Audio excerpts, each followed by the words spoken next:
الحمد لله وكفى والصلاة والسلام على من لا نبي بعده أما بعد أعوذ بالله من الشيطان الرجيم بسم الله الرحمن الرحيم وَلَقَدْ نَصَرَكُمُ اللَّهُ بِبَدْرٍ وَأَنْتُمْ أَذِلَّةٌ فَاتَّقُوا اللَّهَ لَعَلَّكُمْ تَشْكُرُونَ آمنت بالله صدق الله العظيم وصدق رسوله النبي الكريم إن الله وملائكته يصلون على النبي يا أيها الذين آمنوا صلوا عليه وسلموا تسليما الصلاة والسلام عليك يا سيدي يا رسول الله وعلى آلك وأصحابك يا سيدي يا حبيب الله الصلاة والسلام عليك يا سيدي يا نبي الله وعلى آلك وأصحابك يا سيدي يا نور الله اللهم صل على سيدنا ومولانا محمد معدن الجود والکرم وآلہ وبارک وسلم۔ حمد و صلاة کے بعد عالم اسلام کی تاریخ کا بہت بڑا دن 17 رمضان مبارک، جس دن اسلام کا سب سے پہلا معرکہ کفر کے ساتھ پیش آیا اور اس کو معرکہ بدر اور غزوہ بدر کہا جاتا ہے۔ اس کو قرآن مجید نے یوم الفرقان بھی کہا ہے، فرق کرنے کا دن۔ یہ وہ پہلا معرکہ ہے جس کی دھاک کفر کے سینے پہ ایسی بیٹھی ہے کہ آج تک عالم کفر بدر کی للکار سے کانپتا ہے۔ ڈاکٹر اقبال نے امت مسلمہ کو ایک مشورہ دیا ہے۔ اس نے کہا ہے کہ شرط یہ ہے کہ فضائے بدر پیدا کر، فضا پیدا کر بدر جیسی، فضائے بدر پیدا کر، فرشتے تیری نصرت کو اتر سکتے ہیں گردوں سے کتار اندر کتار اب بھی۔ اور اسی مضمون کو دوسرے رنگ میں اقبال کہنے لگے، تو آج بھی ہو اگر ابراہیم کا ایمان پیدا، آگ کر سکتی ہے انداز گلستان پیدا۔ عالم اسلام کو یوم الفرقان، غزوہ بدر کی للکار یاد رکھنی چاہیے۔ ملت کے جوانوں کو بدر کا سبق اور بدر کا نصاب کبھی نہیں بھولنا چاہیے۔ ہمیں آج جو درس دیا جاتا ہے وہ درس فلسفہ ہے۔ جو پیغام کفر کے مقابلے میں ہمیں بتلایا جاتا ہے وہ پیغام ہے مصلحت کوشی کا، وقت گزاری کا۔ ابھی دیکھو غزوہ بدر کا پس منظر مسلمانوں کو یہ سبق دیتا ہے کہ جب فضا پیدا ہو جائے تو اللہ مدد کر دیا کرتا ہے۔ جب فضا پیدا ہو جائے تو پھر اللہ مدد فرماتا ہے۔ جب فضا پیدا ہو، جب مدد کی فضا ہی پیدا نہ ہو، قرآن مجید فرقان حمید سورہ آل عمران میں سے جو آیہ کریمہ میں نے تلاوت کی تو اس میں اللہ تعالیٰ نے بدر کا ذکر فرمایا ہے۔ فرمایا وَلَقَدْ نَصَرَكُمُ اللَّهُ بِبَدْرٍ وَأَنْتُمْ أَذِلَّةٌ، فرمایا تحقیق ہم نے بدر میں تمہاری مدد کی حالانکہ تم تو کمزور تھے۔ ہم نے بدر میں تمہاری مدد کی، تم تو کمزور تھے۔ میدان بدر کے اندر اللہ تبارک و تعالیٰ نے مدد فرمائی، نصرت فرمائی مسلمانوں کی، اور ایسی کامیابی دی کہ پورا کفر جو اس وقت موجود تھا وہ کانپنے لگا کہ مسلمانوں کے پاس اتنی قوت کہاں سے آ گئی، اتنی طاقت کہ یہ کس طرح مالک ہوئے۔ بغور سمجھیے گا بات کو، ذرا تھوڑا سا پس منظر سمجھ لیں۔ 15 سال تک اعلان نبوت کے بعد نبی پاک صلی اللہ علیہ وسلم نے کسی جنگ کی، کسی لڑائی کی اجازت نہیں دی۔ کسی قسم کی منع فرمایا، بلکہ فرمایا لکم دینکم ولی دین، تمہارا اپنا دین ہے ہمارا اپنا دین ہے، منع کر دیا گیا۔ مسلمان ہجرت کر کے آ گئے مکہ سے مدینہ، لیکن یہاں بھی قریش مکہ اور کفار مکہ نے عالم اسلام کو، مسلمانوں کو، نبی پاک صلی اللہ علیہ وسلم کو سکون سے بیٹھنے نہیں دیا، پریشان کرتے رہتے تھے۔ اور اس پریشانیوں میں سے ایک بڑی پریشانی، جب تک آپ بات کے پس منظر کو نہیں سمجھیں گے آپ کو اصل مضمون سمجھ میں نہیں آئے گا۔ پریشان کرتے تھے مسلمانوں کو، مدینے آ کر پریشان کرتے۔ دنیا کا ایک مزاج ہے، جو آدمی اپنا دروازہ بند کر لیتا ہے لوگ اسے بزدل سمجھتے ہیں، حالانکہ بزدل اور صلح پسند میں فرق ہوتا ہے۔ بزدل اور ہوتا ہے، صلح پسند، کچھ لوگ صلح پسند ہوتے ہیں، لوگ انہیں بزدل کا طعنہ دیتے ہیں۔ تو جو آدمی دروازہ بند کر لیتا ہے نا، یا تھوڑا سا احتیاط کرتا ہے، تو لوگ سمجھتے ہیں کہ یہ بزدل ہے، کمزور ہے، میں نے ڈانٹا ہے تو بھاگ گیا ہے، حالانکہ ایسا نہیں ہوتا، وہ شخص صلح پسند ہوتا ہے۔ میرے رسول کریم سید عالم صلی اللہ علیہ وسلم کی ذات صلح پسند ہے۔ حضور علیہ السلام نے صلح کو اہمیت دی ہے، اور وَصُلْحُ خیر، صلح ہی بہتر ہے۔ انہی لفظوں کے ساتھ محبوب نے ہمیں تعلیم ارشاد فرمائی ہے، صلح کو درجہ دیا ہے۔ تو 15 سال تک کوئی لڑائی نہیں لڑی۔ اب انہوں نے سمجھا شاید مسلمان بزدل ہیں، یہ تو تلوار ہی نہیں اٹھاتے، یہ تو شاید جانتے ہی نہیں اس فن کو، ان کو تو خبر ہی نہیں۔ یہ کیا کرتے کہ مسلمانوں کو مدینے آ کے تنگ کرتے، گھر تک آ جاتے۔ مکے کے قریش مدینے کے قریب آ کے مسلمانوں کو لوٹ کے لے جاتے۔ کئی دفعہ ایسا ہوا کہ انہوں نے آ کر کے یہاں سے بکریاں، اونٹ اور کئی اور چیزیں چوری کر کے لے گئے۔ تو مسلمان پریشان رہنے لگے۔ اللہ پاک نے طاقت دے دی، قوت دے دی مسلمانوں کو۔ حضرت عمر فاروق جیسے لوگ کلمہ پڑھ گئے، حضرت امیر حمزہ جیسے لوگ آ گئے، حضرت ابو عبیدہ بن جراح جیسے لوگ آ گئے، حضرت سیدنا سعد بن ابی وقاص جیسے دلیر اللہ نے عالم اسلام کو عطا فرمایا۔ قوت آ گئی۔ حرِّض المؤمنین علی القتال، محبوب اب تیار کریں مومنوں کو لڑائی کے لیے۔ ایک قافلہ آ رہا تھا، ابو سفیان مال لے کے ایک سفر پہ نکلا ہوا تھا، اس میں قریش کے سارے لوگوں کا مال تھا۔ اس زمانے میں بھی پارٹنر بن کے کاروبار ہوتا تھا، سارے مکے والے ایک بندے کوئی مال دے کے بھیج دیتے تھے، میرا بھی بیچ آنا، میرا بھی بیچ آنا۔ وہ سال کے بعد ایک ہی جاتا تھا، سارے جا کے۔ عرب کے جاہل معاشرے کے اندر بھی دھوکہ کرنا اور جھوٹ بولنا عیب سمجھا جاتا تھا، لوگ کسی کے پیسے پر نظر نہیں رکھتے۔ یہاں معاذ اللہ لوگ کلمہ پڑھ کے اس بات کا خیال نہیں رکھتے کہ مال کس کا ہے اور ہم کس طرح سے اسے استعمال کرنا ہے۔ تو ابو سفیان سب کا مال لے کے نکلے۔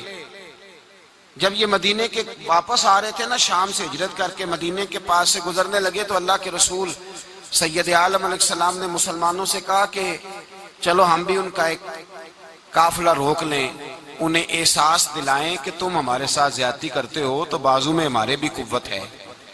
اس ارادے کے ساتھ حضور نکلے۔ ابو سفیان بڑے تیز آدمی تھے، کسی نے خبر کر دی کہ وہ تو آ رہے ہیں تیرا قافلہ روکنے کے لیے۔ اب حضور سید عالم جب چلے مدینہ منورہ سے تو 313 لوگ حضور کے ساتھ تھے۔ کتنے جی؟ بولیے 313۔ تحقیق یہ ہے کہ 312 تھے، حضرت عثمان غنی کو شامل کیا گیا بدریوں میں، لیکن حضور انہیں چھوڑ گئے تھے، اس لیے کہ ان کی زوجہ اور نبی پاک کی پیاری صاحبزادی بڑی علیل تھی، فرمایا تو میری بیٹی کے لیے رہ جا۔ تو 313 لوگ حضور لے کے نکلے، 6 زرہیں، 8 تلواریں، چند گھوڑے۔ خود رسول پاک صلی اللہ علیہ وسلم جس گھوڑے پہ تھے، گھوڑا ایک تھا، سواریاں 3 تھی۔ حضرت مولا علی بھی تھے، جناب زید بھی تھے، نبی پاک بھی تھے۔ فرمایا کبھی تو بیٹھے گا، کبھی علی بیٹھیں گے، کبھی زید بیٹھیں گے، کبھی میں بیٹھوں گا۔ جب حضور کی پیدل چلنے کی باری آتی تو حضرت زید عرض کرتے حضور نہیں آپ بیٹھ جائیں، میں پیدل چلتا ہوں۔ حضرت علی کہتے حضور آپ بیٹھ جائے میں پیدل چلتا ہوں، تو حضور فرماتے تمہیں ثواب کی زیادہ ضرورت ہے، مجھے بھی تو ضرورت ہے نا۔ تو رسول کائنات سید عالم صلی اللہ علیہ وسلم بھی پیدل چلتے، یہ تھوڑا سا سامان لے کے نکلے، ابو سفیان کو اطلاع ہو گئی کہ وہ تو آ رہے ہیں۔ ابو سفیان نے ایک آدمی کو دوڑایا۔ اس زمانے میں جب کوئی بری خبر دینی ہوتی تھی تو وہ آدمی اپنے کان میں سوراخ کرتا تھا، لہو نکال لیتا تھا۔ وہ جس آدمی کو بھیجا اس نے اپنے کانوں سے لہو نکالا، اپنے اونٹ کے کان کاٹ ڈالے، چیخے مارنے لگا، مکے والوں دوڑو، مسلمانوں نے تمہارا قافلہ لوٹ لیا ہے، بھاگو۔ اب وہ تو پہلے دلیر تھے کہ یہ ہم سے چھپتے پھرتے ہیں شاید معاذ اللہ۔ انہوں نے کیا کیا کہ 1000 کا لشکر، ہر آدمی کے پاس گھوڑا، ہر آدمی کے پاس تلوار، نیزہ، سارے عتبہ، عتیبہ، شیبہ، ابو البختری، امیہ بن خلف، ابو جہل، سارے اکٹھے ہو کے آئے اور نکلے میدان بدر کی جانب۔ ادھر ابو سفیان اس آدمی کو بھیج کے تو دریا کے رستہ ہی بدل گیا، مدینے کے رستے آیا ہی نہیں، خود بچ گیا۔ اور جب بچ کے نکلا نا تو اس نے ایک آدمی بھیجا کہ قافلہ محفوظ ہو گیا ہے، تم لوگ فکر نہ کرو۔ اس نے جا کے پیغام دیا ابو جہل کو کہ ابو سفیان کہتا ہے میں بچ گیا ہوں، مجھے کوئی خطرہ نہیں، اب تم لوگ کسی قسم کی تکلیف نہ کرو، تکلف نہ کرو، واپس چلے جاؤ۔ ابو جہل کہنے لگا نہیں، اب تو ہم واپس نہیں جائیں گے، اب تو ہم ان کا کچھ کر کے ہی جائیں گے۔ سمجھ آ رہی ہے میری باتوں؟ پس منظر سمجھ میں آ رہا ہے، اب نہیں واپس جانا، نکلے ہیں تو کچھ کریں گے۔ اب جب میدان کے اندر آنے کے لیے تیاری ہو رہی ہے، ادھر سے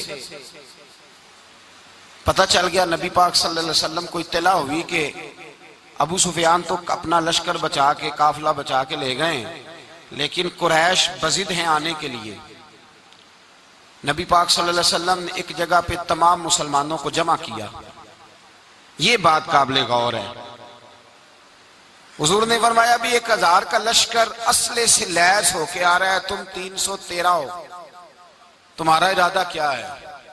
نہ تمہارے پاس زرہیں ہیں، نہ تلواریں ہیں، نہ تمہارے پاس نیزہ ہے، نہ تیر ہے، کیا کرنا ہے؟ صحابہ کرام علیہم رضوان فرماتے ہیں جب نبی پاک صلی اللہ تعالیٰ علیہ وسلم نے مشورہ لیا نا تو سب سے پہلے جو شخصیت اٹھی وہ حضرت ابوبکر صدیق کی ذات تھی۔ جناب صدیق اکبر اٹھے، عرض کرنے لگے محبوبہ بات ہی کوئی نہیں، آپ حکم کریں، ہم تو بڑی دیر سے تیار بیٹھے۔ حضرت عمر کہنے لگے حضور میں تو تھک گیا ہوں انتظار کر کر کے۔ اور شیر خدا مولا کائنات علی المرتضیٰ رضی اللہ تعالیٰ عنہ کہنے لگے محبوبہ زنگ لگ گیا میری تلوار کو، زنگ لگ گیا، کوئی موقع ملے دیواریں ہلتی رہتی ہیں اور در کانپ جاتا ہے، علی کا نام سن کے اب بھی خیبر کانپ جاتا ہے۔ فرمایا حضور زنگ لگ گیا، مہربانی کریں، جلدی کریں، ہم تو تیار بیٹھے۔ حضور نے پھر توجہ کی، نبی پاک صلی اللہ تعالیٰ علیہ وسلم نے پھر توجہ کی، تو یہ تو سارے وہ بول رہے ہیں جو میرے ساتھ مکے سے آئے ہوئے ہیں، مدینے والے بھی تو بولے نا۔ تو مدینے والوں میں سے حضرت مقداد اٹھے، حضرت مقداد رضی اللہ تعالیٰ عنہ، اور اٹھ کے عرض کرنے لگے یا رسول اللہ آپ کا اشارہ ہماری جانب ہے؟ حضور نے فرمایا ہاں تمہاری جانب ہے۔ تو کیا خوبصورت جواب ہے، اور کیا انداز تکلم ہے، اور کیا گفتگو میں حسن ہے، اور کیا پس منظر ہے، اور کیا دلیل ہے، اور کیا تاریخ کا مطالعہ ہے۔ حضرت مقداد کہنے لگے یا رسول اللہ ہم کوئی حضرت موسیٰ علیہ السلام کی قوم نہیں کہ آپ سے کہیں گے آپ لڑے یا آپ کا خدا لڑے۔ یا رسول اللہ ہم خشکیوں میں بھی لڑیں گے، دریاؤں میں بھی لڑیں گے، ہم خشکیوں دشت تو دشت ہیں، صحرا بھی نہ چھوڑے ہم نے، اور بحر ظلمات میں دوڑا دیے گھوڑے ہم نے۔ کہا حضور ہم وہ نہیں ہیں کہ جو آپ سے کہیں گے آپ لڑیں اور آپ کا خدا لڑے، ہم تو تیار ہیں، آپ جلدی کریں۔ پھر حضرت سعد اٹھے، سعد بن عبادہ رضی اللہ تعالیٰ عنہ اٹھے اور کیا خوبصورت عرض کیا، کہا یا رسول اللہ کس سے لڑنا ہے؟ حضور بولیے ذرا یا رسول اللہ۔ حضور نے فرمایا قریش مکہ سے۔ تو صحابی کا وجد دیکھیے گا، انداز دیکھیے گا، کہنے لگے حضور سنا ہے جن نظر نہیں آتے، دیو نظر نہیں آتے، سنا ہے دکھائی نہیں دیتے، محبوبہ آپ حکم کرے میں تو جنوں سے بھی لڑنے کے لیے تیار ہوں، میں تو ان دیکھی جگہوں پہ تلواریں چلا جاؤں گا، نبی کا حکم ہو تو کود جائیں ہم سمندر میں جہاں کو محو کر دے نعرہ اللہ اکبر میں۔ یا رسول اللہ حکم کریں کس سے لڑنا ہے؟ میرے نبی پاک خوش ہو گئے، حضور خوش ہوئے، چہرے پہ مسکراہٹ دوڑی، فرمایا تم پر کوئی غلبہ پا ہی نہیں سکتا۔ فرمایا چلو اب اٹھو چلیں، نہ تلواریں ہیں نہ گھوڑے ہیں نہ کوئی شے ہے نہ پاس اسلحہ ہے نہ کوئی بظاہر طاقت ہے۔ حضور اٹھے تو ایک ننھا مجاہد حضرت سعد بن ابی وقاص کے چھوٹے بھائی عمیر بن ابی وقاص، قد چھوٹا، حضور نے فرمایا سعد چلے عمیر رہ جائے، سعد چلے اور عمیر یہ چھوٹے ہیں۔ حضرت سعد کہتے ہیں میری عمر ابھی اس وقت تھوڑی تھی، میں 16-17 سال کا جوان تھا، تو بھائی اس سے بھی چھوٹے تھے، فرمایا تو رہ جا۔ اللہ اکبر۔ تو کہتے ہیں دیکھو عمر دیکھو، اور منانے کا انداز کیا ہے، جا رہے ہیں جہاد کے لیے، تو بچہ رو نہیں پڑتا گھر میں؟ حضرت عمیر رونے لگے، کہنے لگے نہیں نہیں میں نے بھی جانا ہے۔ رونا کہاں جانا ہے بھائی؟ کوئی کھیلنے جا رہے ہیں، کوئی کھیلنے جا رہے ہیں، سیر کو جا رہے ہیں، کوئی جو ہے وہ کسی تفریح کے لیے نکل رہے ہیں، نہیں میں نے بھی جانا ہے۔ حضور نے فرمایا بیٹے تلواروں کی چھاؤں میں جا رہے ہیں، وہاں گرجدار آوازیں ہوں گی، وہاں سینے کٹیں گے، گردنوں پہ ضرب لگے گی۔ تو حضرت عمیر بن ابی وقاص نے نا اپنی ایڑیاں اٹھا لی، پنجوں کے بل کھڑے ہو گئے، کہنے لگے سونیا میں گردن کٹانے کو تیار ہوں۔ تو حضور نے فرمایا تیرا بڑا بھائی چلا جو ہے۔ حضرت عمیر کہنے لگے حضور قد میں بڑا ہے طاقت میں نہیں بڑا، قد میں بڑا ہے طاقت میں، کہا یہ قد میں بڑا ہے جسامت میں بڑا ہے طاقت میں نہیں بڑا۔ حضور نے فرمایا کیسے پتا چلے گا؟ کہا حضور کشتی کرا لیں، کشتی کرا لیں۔ چشم فلک نے عجیب نظارے دیکھے، محبوبہ کشتی کرا لیں۔ حضور نے فرمایا کرو کشتی، کرا لیتے ہیں، کرو کشتی۔ کشتی شروع ہوئی تو سبحان اللہ کیسی عجیب اور منفرد کشتی ہے۔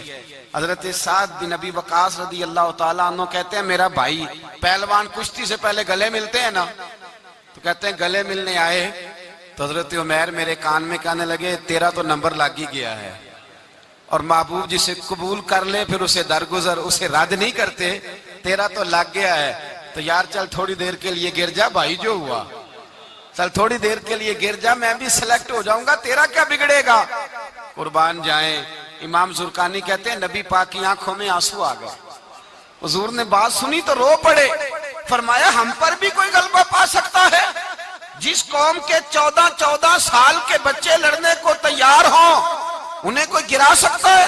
تو فضائے بدر پیدا کر، فرشتے تیری نصرت کو اتر سکتے ہیں گردوں سے، کتار اندر کتار۔ اب بھی تھوڑی دیر کے لیے بھائی آپس میں لڑے، گتھم گتھا ہوئے، پھر بڑا گر گیا، چھوٹا پشت سینے پہ سوار ہو گیا۔ میرے رسول پاک نے فرمایا چلو بھئی تمہارا دونوں کا جانا ہی مقبول ہو گیا ہے، چلو۔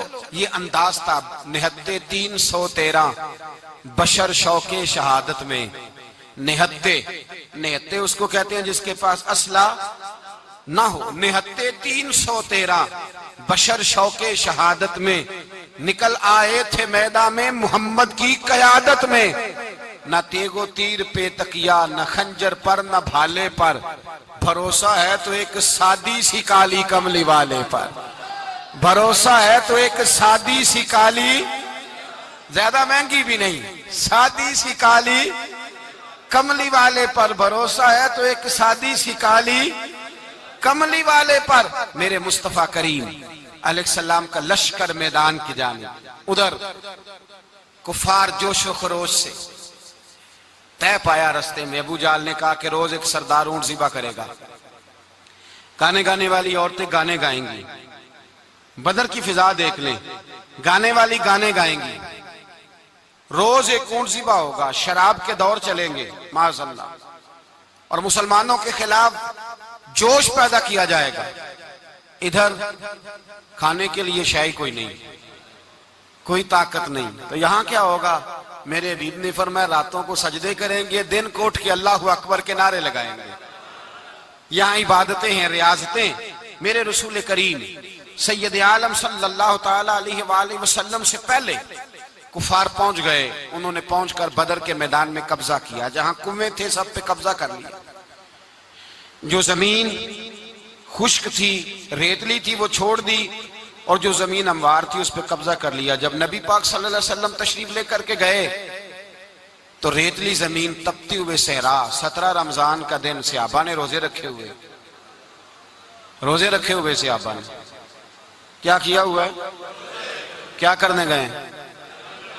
پکی گل لے تو یہ بولے تھوڑے ہو نا، میں کہ شاید کچھ حق ہوئے۔ کیا کرنے گئے تھے؟ روزہ رکھ کے۔ اللہ خیر ہی کرے، ہمارے ہاں تو روز نیا بہانا ہوتا ہے، کہتے میں کام تے جانا، میرا تو نہیں نہ بنتا، روز نیا بہانا ہے، کہتے نہیں میں تو مزدور آدمی ہوں۔ کس طرح کی بات کرتے ہو؟ اللہ نے فرض کیا ہے تو اس کا مطلب ہے کہ گزارا ہو سکتا ہے، چل سکتا ہے، تبھی تو فرض کیا ہے۔ حضور نے فرمایا روزے کھول دو بھائی، پر کون کھولے؟ کوئی نہیں تیار۔ اب اللہ کے رسول نے خود گھوڑے کے اوپر بیٹھ کر کھجور کھائی دوپہر کے وقت۔ جب حضور نے کھولا تو تب سب نے کھولا، 17 رمضان۔ نبی پاک صلی اللہ علیہ وسلم کے آنے سے پہلے انہوں نے کنووں پہ بھی قبضہ کر لیا، ہموار زمین، حضور آئے تو ریتلی زمین ملی، وہیں صحابہ نے ڈیرے لگائے۔ اب پانی کوئی نہیں، کوئی شے نہیں، تپتا ہوا صحرا، اوپر سے سورج گرمی برسا رہا ہے۔ حفیظ جلندری کہتے ہیں کہ زمین دعا مانگنے لگ گئی، زمین دعا مانگنے لگی، زمین کہنے لگی خدا بندہ مہربانی فرما، تیرے رسول آئے ہیں تو اب ذرا مجھے ٹھنڈا نہیں کر دیتا۔ حفیظ جلندری کا نظریہ ہے، وہ کہتے ہیں زمین دعا مانگنے لگی، زمین کہنے لگی مولا تیرے حبیب کے قدم جب میری اس خاک پہ آئے، الہی حکم دے سورج کو اب نہ آگ برسائے۔ زمین کہتی ہے تیرے حبیب کے قدم جب میری اس خاک پہ آئے، الہی حکم دے سورج کو اب نہ آگ برسائے۔ میرے دامن سے گر ان کو ہوائے گرم آئے گی تو مجھ کو رحمت للعالمین سے شرم آئے گی۔ میرے دامن سے گر ان کو ہوائے گرم آئے گی تو مجھ کو رحمت للعالمین سے، زمین کہنے لگی مجھے شرم آئے گی کہ محبوب آئے ہیں اور میں، یا اللہ مہربانی کر۔ حفیظ جلندری، ویسے تو حضور کی دعا، صحابہ کی دعا، سب کی بات ہے، وہ کہتے ہیں زمین نے دعا مانگی، جب دعا مانگی تو اللہ نے بارش عطا کر دی۔ حضور نے فرمایا لو بھی حوض بنا لو، پانی بھر لو۔ صحابہ کہتے ہیں چھوٹے چھوٹے حوض بنا لیے، پانی ہم نے ان کے اندر جمع کر لیا، جانوروں کو پلایا، خود بھی ہم نے وہ پانی رکھا وضو کے لیے، غسل کے لیے۔ فرماتے ہیں اب ریتلی زمین تھی تو سمجھ لیں بارش پڑنے سے پکی ہو گئی، ان کی جانب کیچڑ ہو گیا، پانی ختم ہو گیا، کافروں کی طرف ختم ہو گیا۔ یہاں حالات اس طرح کے ہیں کہ یہاں پانی جمع ہے، وہاں ختم ہوا، اور تاریخ کا عجیب حوالہ دیکھیں، حضور کو شہید کرنے آئے، 2 کافر رات کو چپکے سے اس حوض سے پانی پی رہے تھے جو مسلمانوں کا حوض ہے۔ ایک صحابی کہنے لگے حضور کافر پانی پی رہے ہیں، ہمارے حوض سے ماروں؟ حضور نے فرمایا نہیں، کافر ہوئے تو کیا ہوا، مخلوق تو ہے نا اللہ کی، پینے دو، پینے دو، ہمارے دروازہ رحمت سے کوئی خالی جا سکتا؟ ایسا کی تیری خیر تیرے میں کدے کی خیر، ایسی پلا کہ جس کا نشہ عمر بھر رہے، اور پلا کے گرانا تو سب کو آتا ہے، مزہ تو تب ہے کہ گرتوں کو تھام لے ساکی۔ کہا نہیں، پینے دو انہیں۔ میرے رسول کریم سید عالم صلی اللہ علیہ وسلم نے میدان بدر میں پڑاؤ کیا، کافر ساری رات دندناتے رہے، شور کرتے رہے۔ جاسوسی کا ایک معیار ہوتا تھا، اب تو فوجوں کی وردی ہوتی ہے، پہچانے جاتے ہیں فوجی کس ملک کے ہیں، کس علاقے کے ہیں، کس جگہ سے ان کا تعلق ہے۔ اس زمانے میں کوئی وردی نہیں ہوتی تھی، ہر قبیلے کا آدمی ہوتا تھا تو لوگ گھس جاتے تھے، جاسوسی آسان ہوتی۔ آئے رات کا وقت ہے تو کچھ جاسوس بھیجے ابو جہل نے، کہا پتہ کر کے آؤ بندے کتنے، اسلحہ کتنا ہے، جوان کتنے، بوڑھے کتنے، ان کا انداز کیا ہے، سارا معلومات کر کے آؤ۔ کفر کی جو معلومات ہیں اس پر ذرا غور کریں۔ اب وہ شخص آیا، جا کے ابو جہل سے کہنے لگا 313 ہیں، 6 زرہیں اور 8 تلواریں، کوئی کھانے پینے کا سامان نہیں، اور کچھ بچے بھی ہیں، کچھ بوڑھے بھی ہیں، عمیر بن ابی وقاص بھی ہیں، ابو عبیدہ بن جراح جیسے بوڑھے بھی ہیں، کچھ لمبا چوڑا انتظام کوئی نہیں۔ ابو جہل بڑا کھل کھلا کے ہنسا، جاسوس واپس آئے نا تو کھل کھلا کے ہنسا، کہنے لگا اس طرح کرو کہ جنگ کرنے کی ضرورت نہیں، انہیں نہ صبح سب کو گھوڑوں کی پشتوں پہ باندھ کے نہ تو لے چلتے ہیں مکے، وہاں جا کے دیکھیں گے ان کا کیا کرنا ہے، ان کو باندھ لو گھوڑوں کی اونٹوں کی پشتوں پر، تو وہاں جا کے دیکھیں گے۔ جب یہ بات کی تو جاسوس کہنے لگا ٹھہر جا، پوری بات تو سن لے، میری پوری سن تو لے، تبصرہ تو نے شروع کر دیا ہے۔ اس نے کہا چل سنا پوری۔ اس نے کہا ہے 313 پر سارے سر پہ کفن باندھ کے آئے ہوئے ہیں 313 پر بچے سے لے کر بوڑھے تک، میں جس کو پاس بھی گیا ہوں وہ مصلی پہ بیٹھا ہے اور شہادت کی دعا مانگ رہا ہے۔ مصلی پہ شہادت ہے، مطلوب مقصود مومن، نہ مال غنیمت نہ کشور کشائی، ہیں تھوڑے پر آئے مرنے ہیں، جان دینے آئے ہیں، واپس جانے کا ارادہ کوئی نہیں کسی کا بھی، آئے سارے حضور کے نام پر قربان ہونے۔ ابو جہل ساری رات شراب پیتا رہا، مغویہ گانے گانے والی عورتیں ساری رات گانے گاتی رہیں، اور ادھر انداز بڑا نرالا ہے۔ حضرت ابو بکر صدیق رضی اللہ تعالیٰ عنہ فرماتے ہیں کہ صحابہ نے مشورہ کیا کہ نبی پاک صلی اللہ تعالیٰ علیہ وسلم کی طرف سب سے پہلے توجہ کریں گے کافر، حضور کے لیے کسی محفوظ جگہ کا بندوبست کیا جائے، ایک چھپر، ایک عریش، ایک جھونپڑی پہاڑ کے اوپر بنا دی گئی حضور کے لیے۔ مولا علی شیر خدا خود فرماتے ہیں، کہتے ہیں سب سے مشکل کام اس جھونپڑی کی حفاظت کرنا تھا، اس چھپر کی عریش کی جس میں حضور تھے۔ جب نبی پاک نے فرمایا نا میرا پہرا کون دے گا، تو کہتے ہیں ابو بکر صدیق تلوار لے کے کھڑے ہو گئے، کہنے لگے سونیا ضرورت ہی کوئی نہیں، میں جو حاضر ہوں۔ تو حضرت علی فرمایا کرتے تھے بتاؤ جو فرعون کے سامنے کھڑے ہوئے وہ زیادہ دلیر تھے یا ابو جہل کے سامنے جو کھڑے ہوئے دلیر ہیں؟ تو حضرت ابو بکر صدیق فرماتے میں پہرے پہ تھا، کافر شرابیں پی رہے تھے اور نبی پاک ساری رات عبادت کرتے رہے، ساری رات حضور نے رو کے گزار دی۔ کہا اے اللہ، کیا لفظوں میں حسن ہے کہ اے اللہ میرے پاس یہ 313 کل تھے، میں لے کے آ گیا ہوں، اگر آج یہ ختم ہو گئے تو بتا قیامت تک کون تیری عبادت کرے گا؟ اے اللہ یہ 313 ہی تھے جو میں لے آیا، مہربانی فرما۔ ساری رات دعا ہوتی رہی، ساری رات حضور دعا کرتے رہے۔ پہلے حکم آیا کہ 1000 فرشتہ بھیجا ہے، پھر آیا محبوب چل 3000 بھیجے، پھر اللہ نے کہا محبوب میں نے 5000 بھیجے ہیں۔ حضرت علامہ ہزاروی کہا کرتے تھے کہ نہیں، رب کریم نے فرمایا 5000 بھیجے ہیں، تو محبوب نے کہا نہیں مولا اس طرح نہیں، میرے فرشتے نہ بھیج، تیرا وعدہ تھا میں بھی آؤں گا، تیرا وعدہ تھا میں بھی آؤں گا۔ اور وہ اپنے انداز میں فرمایا کرتے تھے سانو کل کے وچ میدان بدر تے آپوں بہ رہے ہیں یار کنارے آتے، تیرا وعدہ تھا میں بھی آؤں گا۔ تو پھر حکم ہوا قرآن میں انی معکم، محبوب میں بھی تیرے ساتھ ہی ہوں، محبوب میں بھی تیرے، خدا خود میر مجلس بود، سارے بولیے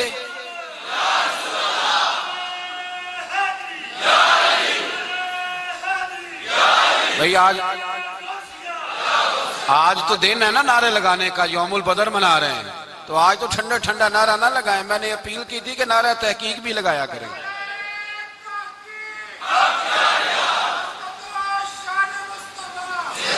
تو بھائی یہ یاد رکھیں، سمجھے اس بات۔ فرمایا حضرت ابو بکر صدیق فرماتے ہیں پہلے 1000 پھر 3000 پھر 5000 فرشتے آئے، اور جوق در جوق فرشتے آئے۔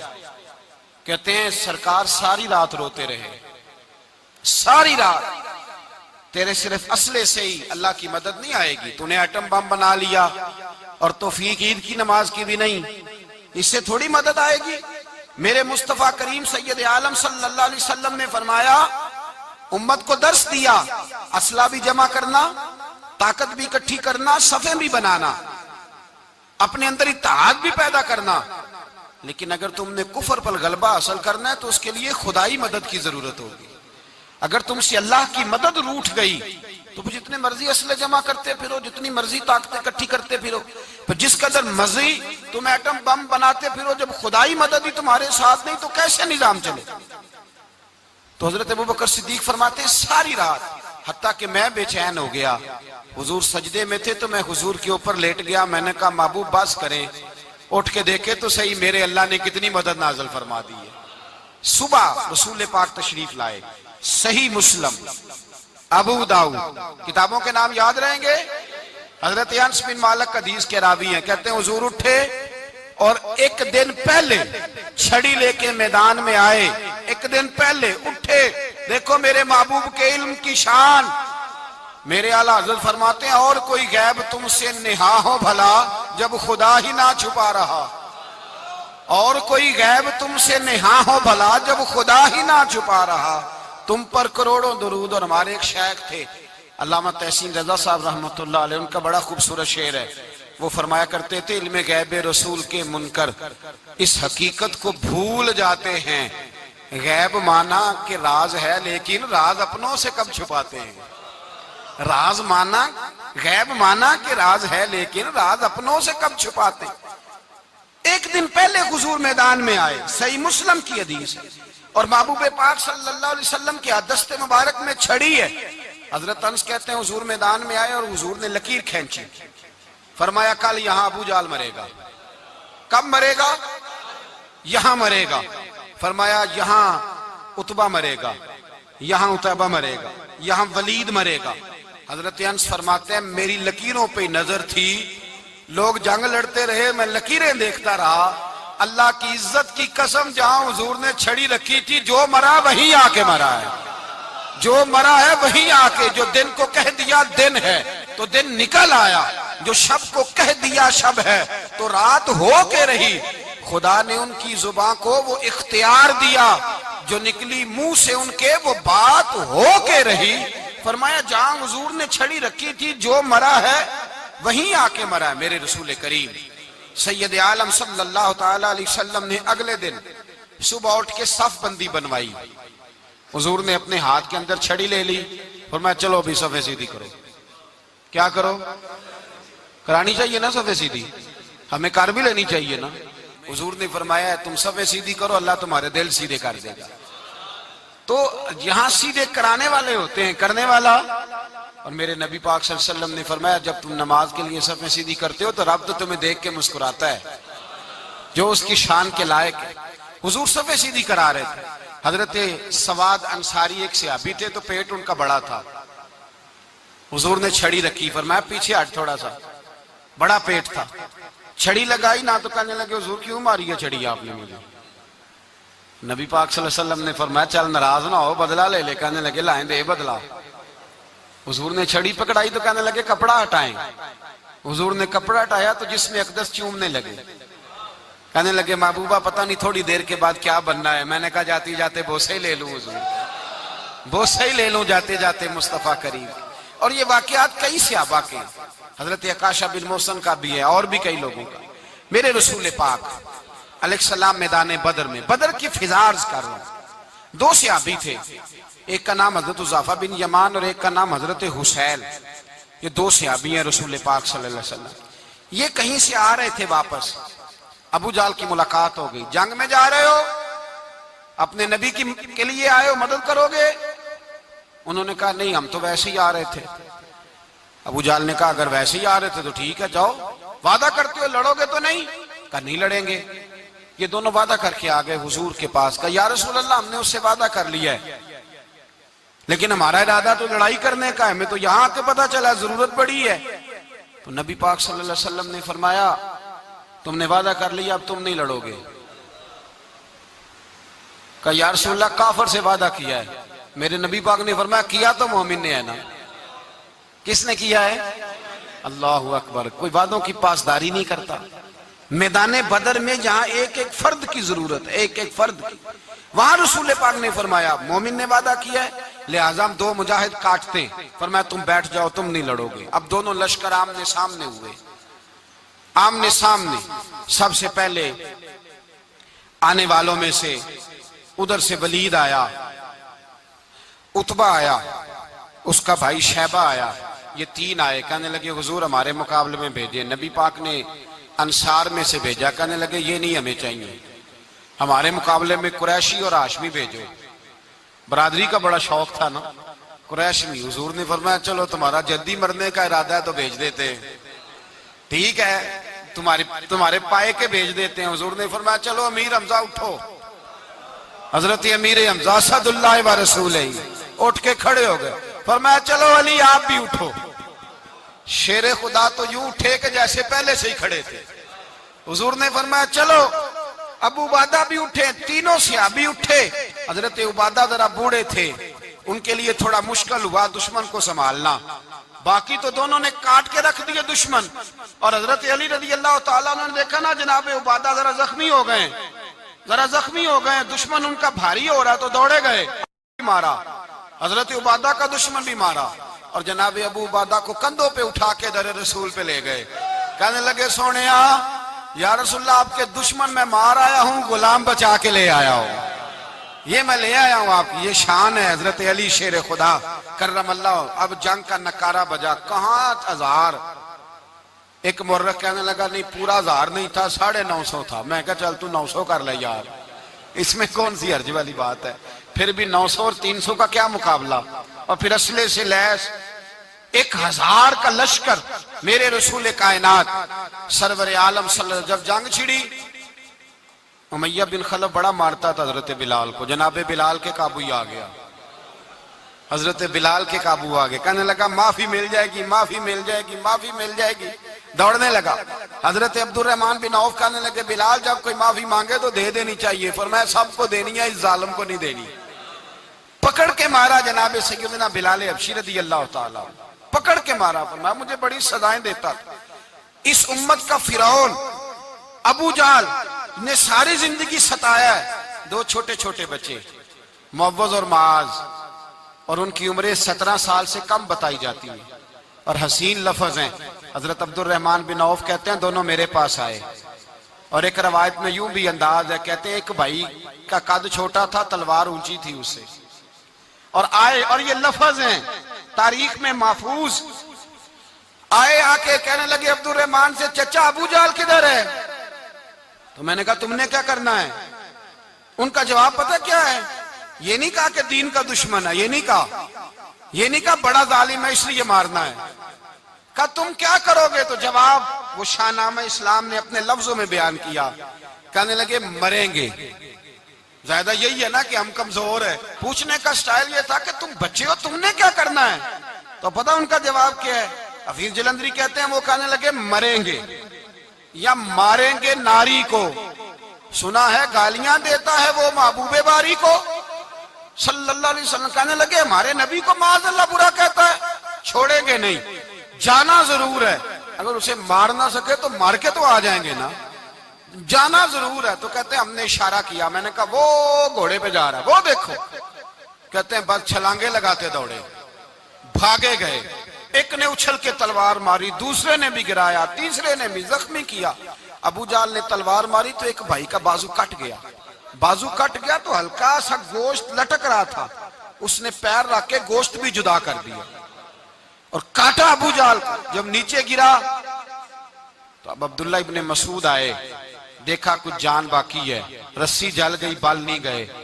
حضرت عبداللہ ابن مسعود جب گلا کاٹنے لگے تو کہنے لگا ذرا نا گردن نیچے سے رکھ کے کاٹنا, گردن ذرا نیچے رکھ کے کاٹنا. فرمایا کیوں. کہنے لگا ذرا سردار ہوں, گردنوں میں پڑی گردن میری اونچی نظر آنی چاہیے. رسی جل گئی پر بال. کہنے لگا ایسا نہ ہو غلاموں میں پڑی ہو تو چودھری کی گردن لہذا ہی نہ نظر آئے, ذرا نیچے سے رکھ کے کاٹنا. حضرت عبداللہ ابن مسعود رضی اللہ تعالیٰ انہوں نے گردن کو کاٹ ڈالا. میرے بھائی اب جنگ ختم ہونے لگی آہستہ آہستہ. دونوں بچے اپنی تلواریں لے کے در رسول پہ آئے. ایک کہنے لگا میں نے مارا ہے, دوسرا کہنے لگا حضور میں نے مارا ہے. حضور نے فرمایا تلواریں دکھاؤ, خون کس کو لگا ہے. جب خون دیکھا تو دونوں کو ایک جتنا لگا تھا. میرے حبیب مسکرائے, فرمایا تم دونوں نے مارا ہے, تم دونوں نے مارا ہے. میرے رسول پاک سید عالم صلی اللہ تعالی علیہ وسلم نے دیکھا امیہ بھی مر گیا. ابو البختری, عتبہ, عتیبہ, شیبہ, امیہ بن خلف, بڑے بڑے دشمن مر گئے. 70 کے قریب قتل ہوئے, 70 کے قریب گرفتار ہوئے, باقی بھاگ گئے. 14 صحابہ صرف شہید ہوئے. ان کے جو مر گئے نبی پاک نے کنویں کے اندر پھینک دیے, اور کنویں کے سرانے کھڑے ہو کے ذمہ داری سے, سیاستہ کی روایت عرض کر رہا ہوں, ذمہ داری سے حضور نے بدر کے کنویں پہ کھڑے ہو کے فرمایا او کافرو, او فلاں بن فلاں, او فلانے کے بیٹے فلانے, تم نے دیکھ لیا میرے رب کے وعدے کتنے سچے ہیں. حضرت عمر کہنے لگے حضور مردوں سے آپ باتیں کر رہے ہیں؟ تو نبی پاک نے فرمایا عمر جتنا تم سن رہے ہو اتنا یہ بھی سن رہے ہیں. اگر کافر سن سکتے ہیں تو داتا علی اجمیری نہیں سن سکتے؟ اگر کافر سن سکتے ہیں تو معین الدین اجمیری نہیں سن سکتے؟ کہاں بیٹھ کے تو عقیدہ پڑھتا رہا ہے؟ اگر مشرکوں بے ایمانوں کا آواز آتی ہے تو کیا حضرت ابو ہریرہ اپنی قبر میں نہیں سنتے؟ غوث اعظم جیلانی نہیں سنتے؟ میرے اعلیٰ حضرت کا عقیدہ ہے، وہ فرماتے ہیں واللہ وہ سن لیں گے اور فریاد کو پہنچیں گے ہم. اتنا تو ہو کوئی فریاد کرے دل سے، اتنا تو ہو کوئی فریاد کرے دل سے. اور اگر کافر اور بے ایمان کنویں میں گرا سن سکتا ہے تو کیا آمنہ کا لال اپنے مزار میں نہیں سن سکتے؟ کہاں سے لوگ عقیدہ لے آتے ہیں؟ میرے نبی پاک نے فرمایا سنتے ہیں. سلام دیتے ہو جب قبرستان جاتے ہو؟ کیا کہتے ہو؟ سلام کس کو کہا جاتا ہے؟ اس کو کہا جاتا ہے جو وعلیکم السلام کہے. اس کو کہا جاتا ہے جو وعلیکم السلام کہے. او بھائی سنو، میرے رسول پاک سید عالم صلی اللہ تعالی علیہ وآلہ وسلم نے کہا دیکھا تم نے میرے رب کا وعدہ کتنا سچا ہے؟ یہ کہہ کے میرے رسول پاک آئے. ایک آدمی کو پہلے بھیجا، فرمایا جاؤ جا کے خوشخبری دے دو، اللہ نے فتح دے دی ہے، خوشخبری دو. پھر حضور آئے. ان گرفتار ہونے والوں میں حضور کے اپنے داماد ابو العاص بھی ہیں، حضور کے چچا جناب عباس بھی ہیں، وہ بھی ہیں، اور بھی کئی لوگ ہیں. گرفتار ہونے والے آئے. حضرت انس کہتے ہیں آدھی رات کا وقت تھا. جب ان کو لایا گیا نا گرفتار کرنے والوں کو مدینے، تو صحابہ کو غصہ ہی بڑا تھا، کس کس کے رسیاں باندھ دی. حضرت بلال کی ڈیوٹی تو ذرا زور زور سے باندھتے تھے، زور زور سے، ذرا تگڑی کر کے. بڑا ستایا تم لوگوں نے، زور زور سے. کہتے ہیں آدھی رات کا وقت ہوا، میں مسجد میں آیا تو حضور کو بے چینی سے ٹہلتے دیکھا مسجد میں. تو میں نے کہا حضور کیا ہوا؟ یہ سونے کا وقت تھا آپ کے آرام کا، تھکے ہارے آئے تھے. تو حضور نے فرمایا تم نے رسیاں زور سے باندھ دی ہیں، وہ ہائے ہائے کرتے ہیں، مجھے نیند نہیں آتی. نیند حضور وہ دشمن ہے، وہ آپ کا دشمن ہے. فرمایا وہ میرے دشمن ہے پر میں تو رحمت للعالمین ہوں، ذرا ڈھیلی کر دو، سو جائیں تو میں بھی سو جاؤں. سویرے حضور نے صحابہ کو بلایا، فرمایا ان کا کرنا کیا ہے؟ حضرت عمر کا مشورہ سنو. حضرت عمر کہنے لگے حضور جو میرے رشتہ دار ہیں میرے حوالے کرے، پہلے میں ان کی گردنیں کاٹوں. جو ابو بکر کے ہیں اس کو ان کی گردنیں کاٹے، جو عثمان کے ہیں علی کے ہیں ان کو دو، سب کو کاٹیں، اپنے اپنے رشتہ داروں کو. میرا جو ہے میں اپنے ہاتھوں سے اسے ذبح کروں گا. میرے نبی کی دشمنی کرتا ہے. حضور نے فرمایا عمر تیرا فیصلہ ذرا تگڑا ہے، تھوڑا نرم چاہیے. حضرت ابو بکر صدیق کو بلایا، فرمایا تیرا کیا ارادہ ہے؟ حضرت ابو بکر کہنے لگے حضور کچھ فدیہ لے لیں، ان پہ رحم کریں، مجھے لگتا ہے بہت سارے کلمے پڑ جائیں گے، کچھ مہربانی کریں، ان پہ شفقت کریں. حضور نے فدیہ تعین کر دیا، فرمایا اتنے اتنے پیسے دو، جاتے جاؤ. کچھ نے کہا ہم غریب ہیں، فرمایا تم مسلمانوں کے 10 بچوں کو حساب کتاب سکھا دو، تمہیں چھٹی. کچھ نے کہا جی ہمیں یہ بھی نہیں آتا، فرمایا تم ویسے ہی آزاد ہو جاؤ. بہت ساروں پہ مہربانی کی. حضرت عباس کھڑے ہوئے حضور کے سامنے، چچا. تو نبی پاک نے فرمایا چاچا وہ لاؤ فدیہ. کہنے لگے بھتیجے میرے پاس تو کچھ بھی نہیں، کوئی شے نہیں.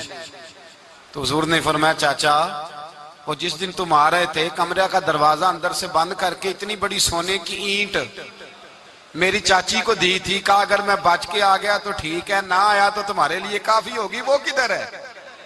خیال آیا. حضرت عباس کانپنے لگے. یہ سن کر حضرت عباس پر راشا ہوا طاری کہ پیغمبر تو رکھتا ہے دلوں کی بھی خبرداری. خیال آیا مسلمان نیک و بد پہچان جاتے ہیں اور محمد آدمی کے دل کی باتیں جان جاتے ہیں. کہنے لگے وہ کدھر ہے؟ تو جناب عباس کہنے لگے محبوبہ وہ تو فدیہ تو میں دوں گا ہی اب، لیکن میں مان گیا ہوں آپ اللہ کے سچے رسول ہیں، اس لیے کہ میرے اور میرے بیوی کے علاوہ کسی کو اس بات کی خبر نہ تھی. اسی جنگ میں حضرت ختیجہ کا وہ ہار آیا جس کا تذکرہ میں پچھلے دنوں کر چکا. اللہ تعالیٰ نے فتح دی. کسی جگہ بھی کوئی تکبر کا لفظ میرے نبی پاک نے بیان نہیں فرمایا. کسی جگہ حضور نے یہ نہیں کہا کہ ہم بڑی دانائی سے لڑے، ہم بڑے دلیر تھے، ہماری صف بندی بڑی سیانی تھی. یہی فرمایا وَلَقَدْ نَصَرَكُمُ اللَّهُ بِبَدْرٍ، اللہ نے ہماری مدد کی، اللہ نے ہماری. میری اور آپ کی زندگی میں جہاں نقص واقع ہوتا ہے نا، وہاں ہم کامیابیاں اپنے کھاتے میں ڈالنے لگتے ہیں تو فضائے بدر پیدا نہیں ہوتی. یاد رکھیں اگر رات کو گانے سنیں گے، شراب کباب کے دور چلیں گے تو پھر بدر کی فضا پیدا نہیں ہوگی، پھر تو کفر کی فضا پیدا ہوگی.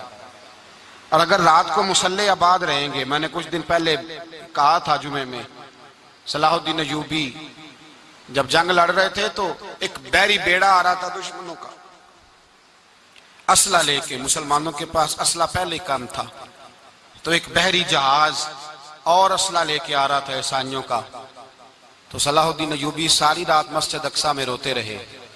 سویرے ایک بزرگ ملے تو کہنے لگے، پہلے رات کو بھی ان سے دعا کے لیے کہا، پھر سویرے صلاح الدین کہنے لگے حضور دعا کرنا، مسلمان پہلے ہی کمزور ہیں اور عیسائیوں کا ایک بحری بیڑا اسلحہ لے کے اور آ رہا ہے. تو بزرگ کہنے لگے وہ تو بیڑا غرق ہو گیا ہے، وہ غرق ہو گیا. کہا کہاں غرق ہوا؟ تو کہنے لگے تو ساری رات روتا رہا تو تیرے آنسوؤں میں ہی غرق ہو گیا ہے، تیرے آنسوؤں میں غرق ہو گیا، وہ اب نہیں آئے. کچھ دیر کے بعد خبر مل گئی واقعی ڈوب گیا ہے پانی میں. بھائی جب تو اللہ کو منا لیتا ہے، جب رب کی مدد تیرے آتا ہے، یاد رکھنا زندگی میں کہیں بھی آپ لڑ رہے ہیں، کسی محاذ پر بھی، اگر حق آپ کے ساتھ ہے تو پھر اللہ کی مدد آپ کے ساتھ. اور اگر حق آپ کے ساتھ نہیں تو پھر جتنے مرضی ہیلے بہانے کر لیں، وکیل مہنگا کر لیں، جج خرید لیں، پھر آپ دنیا کی ساری سیاست لڑا رہے ہیں. جب حق آپ کے ساتھ نہیں تو پھر رب کی مدد آپ کے ساتھ. آج شام کے اندر روز قتل ہوتا ہے، برما کے مسلمانوں پر زمین تنگ ہے، کشمیر میں اتنا خون بہہ چکا ہے کہ اب شاید کشمیر کی وادی خون پیتی بھی نہیں، اتنا خون بہہ گیا ہے. فلسطین قبلہ اول مسلمانوں کا مسجد اقصی یہودی کے قبضے میں ہے. مسلمان اپنی اپنی اپنی اپنی. اور ظلم کی بات یہ ہے، ظلم کی بات کہ ہم توحید کا اعلان کرنے والے، توحید کے ٹھیکیدار بننے والے، سلوٹ کرنے پہ آتے ہیں تو عیسائیوں کو بلا کے کرتے ہیں، یہودیوں کو بلا کے کرتے ہیں. میرے بھائی مسلمان کے پاس اسلحہ بھی ہے، پیسہ بھی ہے، دولت بھی ہے، ہر قسم کا ذخیرہ ہے. ضرورت یہ ہے کہ اسے خدا کی مدد نصیب ہو جائے. اللہ کی مدد جب تھی تو اسلحے کی ضرورت نہ تھی. جب تک خدا کی فضائے بدر پیدا کریں، فضائے بدر پیدا کریں. اگر حق آپ کے ساتھ ہے، اندر خلوص ہے اور آپ لڑ اللہ کے دین کے لیے رہے ہیں، ذاتی اگر نام و نمود ہے، خواہشات ہیں، ذاتی آپ کے مفادات ہیں، تو پھر بڑی جلدی یہ سفر ناکامیوں کا سفر ہو جاتا ہے. فضائے بدر پیدا کریں، رضا الہی کے لیے میدان میں نکلنے کا جذبہ اپنے دل میں پیدا کریں. بدر کے 14 صحابہ جو شہید ہوئے، وہ 14 صحابہ کو ہم سلام عقیدت پیش کرتے ہیں. ان 14 کے لوگوں کو شاید نام بھی نہ آتے ہوں، لیکن اسلامی تاریخ میں انہوں نے ایسا حسن بھرا ہے، ایسا حسن بھرا ہے کہ کافر آج بھی بدر کے نام سے کامتا ہے. نام نہ بنائیں دین کے معاملے میں، کام کریں. جو کام کرتا ہے اللہ اس کا نام بنا دیتا ہے. کام کریں اور کبھی بھی دین کی نصرت کے لیے جب نکلیں اپنے آپ کو آگے نہ کریں، دین کو آگے رکھیں. بدر والوں نے دین آگے رکھا تھا، اللہ نے انہیں کامیابی دی. جب سے نام آگے رکھنے، آج پوری امت مسلمہ میں صرف صدارت کا چکر ہے، کون ملک آگے لگے گا، کون آگے بڑھے گا. فضائے بدر پیدا ہو جائے گی تو دین آگے رہ جائے گا، شخصیات پیچھے ہو جائیں گی. اور یاد رکھیں نظریات بچیں تو شخصیات بھی باچی جاتی ہیں. نظریہ بچانا بڑا ضروری ہے. میرے اعلیٰ حضرت فرماتے ہیں بے نشانوں کا نشان مٹتا نہیں، مٹتے مٹتے بھی نام ہو ہی جائے گا. تو فضائے بدر پیدا کر، فرشتے تیری نصرت کو اتر سکتے ہیں گردوں سے، کتار اندر کتار اب بھی. اور آج بھی ہو اگر ابراہیم کا ایمان پیدا، تو آگ کر سکتی ہے انداز گل.